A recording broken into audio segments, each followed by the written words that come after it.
캐나다는 바로 빤스런 했습니다. 중국과의 협력 의지를 바로 철회했는데 이재명은 아직도 똥인지 된장인지 구별 못하고 현지 누나 말만 듣는 것 같습니다. 반갑습니다. 김영인TV입니다.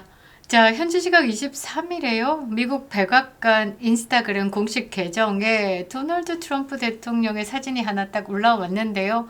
깔끔합니다. 도널드 트럼프 대통령 무엇을 말하는지 빙글빙글 둘러서 이야기하지 않습니다. 정확하게 난 뭐를 원해 이렇게 얘기를 한다라는 거죠. 그래서 제가 징기스칸 이후로 가장 솔직한 지도자다라고 했는데요. 자, 트럼프 대통령이요, 성조기를 든 펭귄과 그린란드 설원 위를 함께 걸어가고 있습니다. 이건 너무 대놓고 나 원해 라고 말을 하는 거죠. 자, 여러 차례 그린란드 확보 의지를 드러냈던 미국이요, 또다시 인공지능 합성 사진을 올려서 도발에 가깝다라는 평가도 받고 있지만 나 그린란드를 원한다라는 의견을 재차 표명한 것이다 라는 거죠. 자, 그린란드 매입, 이제는 살짝 말을 바꿔가지고요, 매입에서 조금 다른 방법으로 그린란드에 접근을 했습니다. 역시 우주 대통령 트럼프죠. 그린란드를 갖겠다라고 하면서 국제사회 시선을 북극으로 끌어당겼는데요. 이게 새롭게 나온 말은 아닙니다. 집권 1기 때부터 이 그린란드에 대해서 비슷한 가능성을 언급했었습니다. 그런데 그때는요, 트럼프가 어떤 사람인지를 잘 몰랐죠. 그래서 부동산 사업가적인 발상을 한다, 거래 기술을 앞세운 허풍이다 정도로 그 말을 그렇게 생각하고 넘겼었는데요. 집권 2기를 맞이해서 1년이 지난 지금 이 트럼프 대통령의 그린란드에 대한 언급은 사실상 결정을 낸다라고 봐야 되겠죠. 그것을 욕망이다라고 표현하기에는 이 세계 재편의 그림을 우리가 너무나 뚜렷하게 알게 됐기 때문에 뜻이 있다라는 것을 파악했습니다. 자, 그린란드에 대해서 새로운 제안을 했습니다. 소유하는 대신에 전면적이고 영구적인 접근권을 요구하고 나선 겁니다. 뭐가 달라? 이런 생각이 들기도 한데요. 자, 영토 자체를 산다라는 것 대신 형식상 주권은 덴마크에 남겨두고요, 미국이 원하는 전략적, 군사적 실익을 모두 챙기겠다라는 구상으로 해석됩니다. 트럼프의 생각은 변함이 없다라는 거죠. 자, 그 과정에서 대가는 없을 것이다 라고 못을 박았습니다. 자, 그린란드에 대한 트럼프의 거듭된 소유권 발언은요, 곧 우리나라에도 도착할 것 같습니다. 사실 이미 트럼프 방식대로 1기 때처럼 툭 던지고 2기 때 구체화 들어갔죠. 이미 우리나라에도요, 이 오산 공군기지 한번 압수수색하고 난 다음에 미친 잭 스미스, 그러니까 상대의 약점을 탁 잡아줬죠. 그러고 난 다음에 이거 미군기지 소유권 한번 툭 던진 적 있습니다. 이제 구체적인 발언들이 나올 거다라는 거죠. 자, 트럼프 대통령의 모든 큰 그림의 끝은 뭐냐? 중국이고요. 그 중국이 어찌됐든 미국 본토에 위협이 될 만한 모든 일을 하는 것을 차단하겠다라는 겁니다. 제가 생각할 때는 배런 트럼프를 위해서 아버지 트럼프가 미국의 패권 전쟁을 미리 닦아놓는 것이 아닐까, 이런 생각을 합니다. 징기스칸 이후 가장 솔직한 지도자 트럼프, 중국을 경계하고 있다? 숨기지 않았는데요. 가장 가깝게 미국과 대륙을 같이 하고 있는 캐나다가 말썽을 부렸습니다. 지난해 중국발 선거 개입이 드러나가지고 1월에 트루도 총리가 사퇴를 했었는데요. 정신을 좀 못 차린 것 같습니다. 이번에는 카니 총리가 중국을 방문해가지고요, 중국과 캐나다가 무역 장벽을 완화하겠다라고 합의를 했습니다. 그러니까 우리나라에서도 자주 쓰이는 말이죠. 전략적 동반 관계. 자, 이 트럼프 어떻겠습니까? 눈이 빡 돌았겠죠? 그래서 소셜미디어에 바로 글 썼습니다. 캐나다가 중국과 협정을 체결하면 미국으로 들어오는 모든 캐나다 상품, 제품에 즉시 100% 관세를 부과할 것이다. 이거 센 겁니다. 그리고 마크 카니 캐나다 총리를요, 총리라고 안 부릅니다. 주지사다라고 부르죠. 자, 카니 주지사가 캐나다를 중국 상품, 제품을 미국으로 보내는 하역항으로 만들 생각이다라고 하면 그럼 택가리 한다라는 거죠. 크게 착각하는 거다. 나 트럼프야, 이 말이죠. 자, 중국은 캐나다를 완전히 집어삼킬 거고 그들의 기업과 사회 구조, 전반적인 생활 방식을 파괴할 것이다.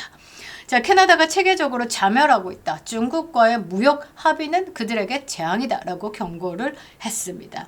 자, 이 발표가 나오자 단 몇 시간 만에 캐나다 정부가요, 획가닥 말을 바꿔가지고 공식 입장을 번복했는데요. 뭐라고 했냐? 캐나다는 중국과 FTA 체결 의도가 없다. 완벽히 꼬꾸라졌다라고 봐야 되겠죠. 모양 빠집니다. 자, 마크 카니 캐나다 총리는요, 도널드 트럼프 미국 대통령의 100% 관세 부과 위협에 대해서 아니 우리 중국하고 그냥 그때 가가지고 분위기에 휩쓸려서 그랬는데 그거 아니야, 내 맘 알지? 이렇게 이야기를 했죠. 캐나다 CBC 방송이 25일 현지 시간 보도했습니다. 불과 하루 전까지만 해도 중국과의 경제 협력을 확대한다라면서 미국과의 갈등 조짐을 보이던 나라가 100% 관세 위협 한마디에 바로 중국과 거리두기를 선언한 거죠. 왜 이렇게 빨랐을까? 이유는 간단하죠. 트럼프 시대의 관세는요, 외교가 아니라 제재이기 때문입니다. 한번 찍히는 그 순간 국가 경제 자체가 붕괴할 수밖에 없기 때문이죠. 그런데 문제는 여기서 끝나지 않는다라는 겁니다. 뭐냐? 발등에 불 떨어진 우리나라가 있다라는 거죠. 미국과 주요 동맹국 중에 EU, 유럽연합, 일본, 영국, 호주는요, 이미 관세 협상 마무리 지었습니다. 단 하나의 예외를 제외하고, 그게 뭐냐? 대한민국이다라는 거죠. 한국만 유일하게 협상에 실패했고요. 한국만 아직 미국의 공식적인 신뢰를 얻지 못했습니다. 그 와중에 김민석이가 갑자기 미국에 초청됐다라고 정부는 발표했는데, 이건 무역 외교 라인 아시는 분들은 다 아시죠? 초청 아니고 사전 경고, 소환이다라는 겁니다. 자, 한국이 관세 100% 리스트 오르기 전에 불려간 겁니다. 이제 빨간 카드 들기 전에 옐로우 카드 드는 거죠. 옐로우 카드 한 장 받고 돌아온 겁니다. 자, 한국은요, 동맹국 중에 유일하게 중국의 목을 메고 있습니다. 유일하게 관세 협상에서 뒤처진 나라가 되어 있고요. 자, 왜 미국이 한국을 신뢰하지 않는지 아시겠죠? 이재명 리스크다라는 겁니다.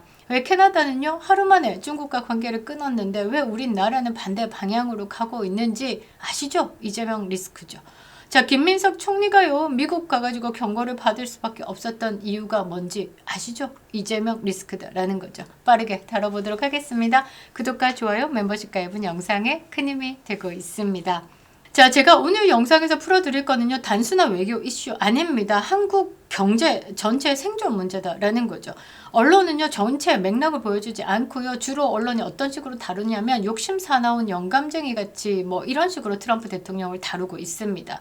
자, 정부는 불편한 진실을 숨기고 있는 거죠. 진짜의 전 세계의 흐름을 봐야 된다라는 겁니다. 세계 질서 변화를 가장 정확하게 전달 드리도록 하겠습니다. 아직도 구독 버튼 누르지 않으셨다면 꼭 눌러주시기 바랍니다.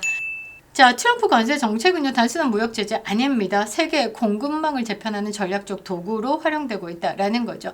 자, 유럽연합과 일본, 영국, 호주 모두 관세 협상 완료했습니다. 자, 캐나다는요, 중국과 FTA 추진했다가 관세 100% 경고 직후에 입장을 즉시 철회했습니다. 자, 한국은 동맹국 중에 유일하게 협상을 완료시키지 못했죠.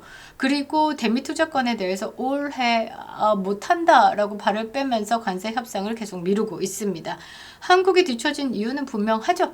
한국이 지금 어떻냐, 이재명이가 정권을 들어 잡은 후 미국이 가장 민감하게 생각하는 반도체, 배터리, 인프라 공급망 분야에서 전략적으로 모호성을 유지해 오고 있습니다. 한미동맹 이야기하면서 오볼룸 가가지고 피스메이크, 페이스메이커 이런 얘기 하지만 결국은 시진핑한테 가서 공자의 말씀입니다. 셀카 찍고 있죠. 자, 한국은요, 미국이 금지한 중국 기술 협력과 관련해가지고요, 애매한 신호를 계속 반복해서 보내고 있습니다.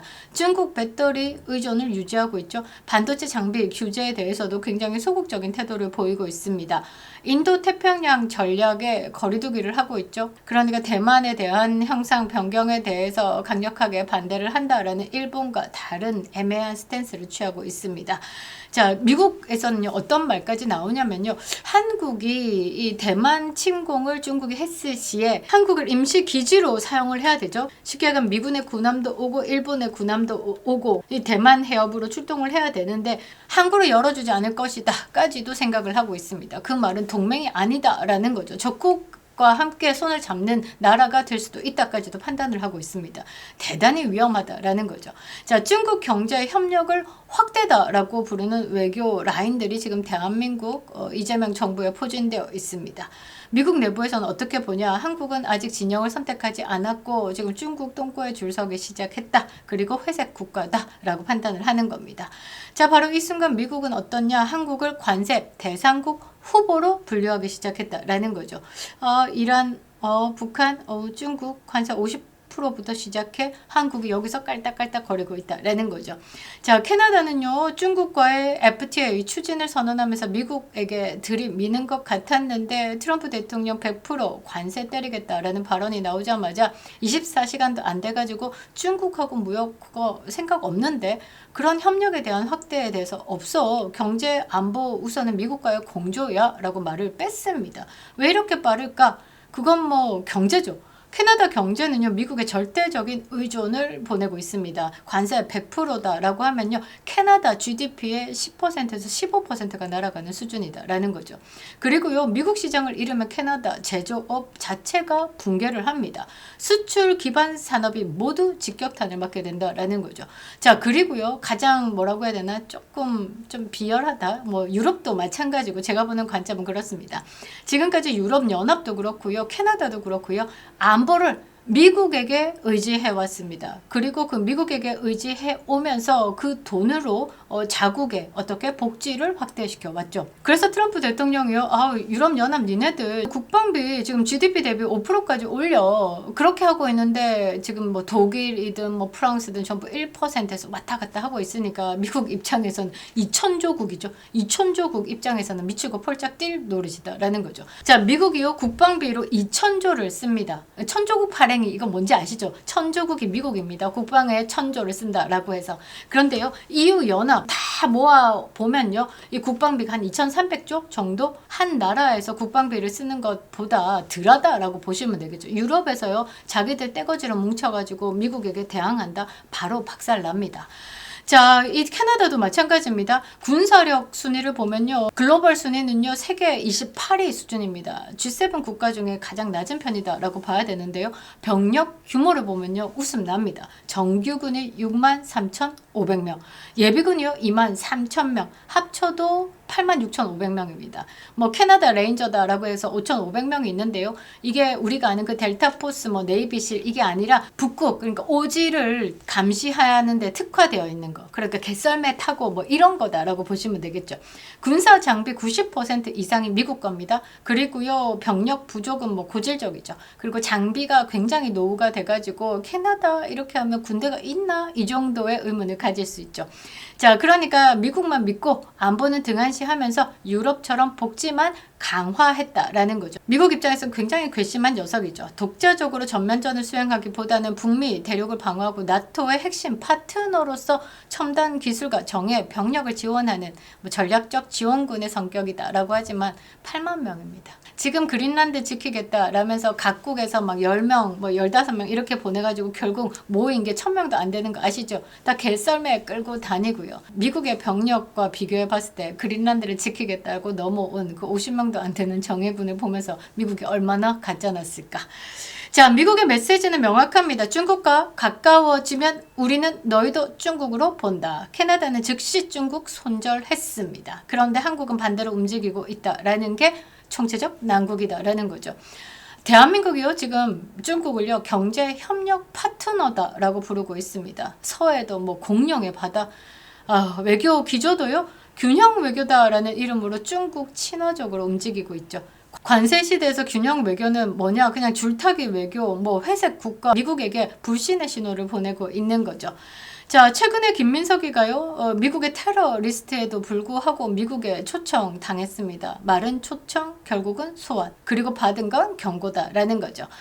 자, 한국의 대중 정책이 레드라인을 넘기 전에 미국이 최후 경고를 준 겁니다.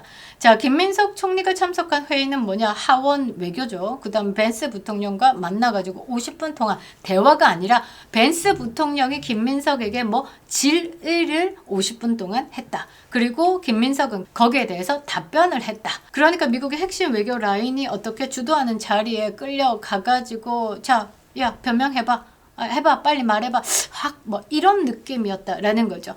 정책 점검이었습니다. 예우가 아니라 경고 전달의 포맷이죠. 자, 미국 측의 판단은 단순합니다. 한국은 중국 기술 협력 축소의 의지가 있느냐 없다라고 판단을 한 거고요. 반도체 공급망에서 미국이 요구하는 방향성을 보여주느냐 안 보여준다라는 거고요. 이재명 정부의 대중 메시지가 지나치게 중국에게 치우쳐 있다라는 것을 본 겁니다. 그래서 나온 행동이 뭐냐? 총리 직접 호출해가지고 한국의 방향성에 대한 검증을 한 것이다 라는 거죠. 자, 만약에 캐나다처럼 철회하지 않고 미국에게 완전 정면 도전해가지고 지금 들이받는 식으로 중국과 협력을 지속하거나 확대한다라고 하면 한국이 캐나다에서 들었던 것과 똑같은 메시지 들을 겁니다. 관세 100% 대상이 될 수 있다. 결론은 뭐냐? 한국은 지금 선택의 기로에 서 있다라는 거죠. 캐나다는 바로 빤스런 했습니다. 중국과의 협력 의지를 바로 철회했는데 이재명은 아직도 똥인지 된장인지 구별 못하고 현지 누나 말만 듣는 것 같습니다. 코스피 5천 만들고 나니까 이 국내 잠재우기 위해서 코스닥까지 또 3천을 언급하고 있는데요. 자, 중국을 경제 파트너로 선언하면서 잘된 나라 있습니까? 중국과 손잡아가지고 건강한 나라 있습니까? 한번 돌아보라라는 거죠. 중국과 손잡아가지고 폭망한 나라밖에 지금 저는 생각나지 않는데요. 자, 그럼 반대로 미국과 손잡아서 건강한 나라 많죠? 미국과 손잡아서 부자 되는 나라 어마어마합니다. 사실상 대한민국도요. 미국과 손을 잡아, 미국과가 아니죠. 미국이 우리의 손을 잡아줬기 때문에 지금의 번영을 누리고 있는 겁니다. 그러니까 이재명 정부의 외교 노선은요. 한국을 관세 100% 칼날 아래로 밀어놓고 있습니다. 중공의 택거리 사기 무역과 빨갱이질을 막는 미국의 노력을 폄훼하는 대한민국 이재명 정부는 정말 뭘 믿고 그러는지 궁금합니다. 김영은 TV였습니다.